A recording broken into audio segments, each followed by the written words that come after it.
Good evening everyone, welcome to my channel. तो अभी शाम के 3 बज रहे हैं और हम जा रही हूँ मोची के घर, जो काफ़ी दूर नहीं है, सिर्फ 2 किलोमीटर का डिस्टेंस है गाइस।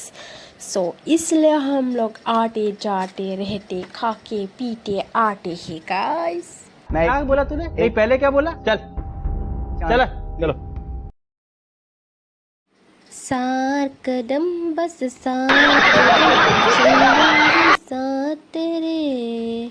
चलो गाइस, हम लोग भी चलते हैं। और ये रास्ता कितना गंदा है, ओ माय गॉड।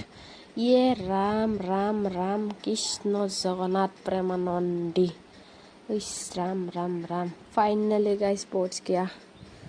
ओ माँ, कैसे कैसे गंदा रास्ता है। तो गाइस, इनसे मिलिए, ये है मेरी बहन जो कि बहुत ही खूबसूरत है। और अभी हम लोगों को चाय दे रहे हैं, मिठाई के साथ। और चाय को देखो गाइस, ये कैसा चाय है, काला काला। हाँ, काला काला सा, ये कैसा चाय है रे। वाह क्या सीन है।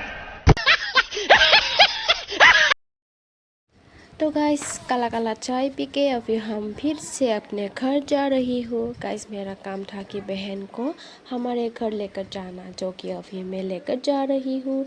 तो गाइस, आज का वीडियो यही तक था। अगर वीडियो आप लोगों को अच्छी लगी तो लाइक कमेंट कर देना और मेरा चैनल को सब्सक्राइब कर देना। Bye bye.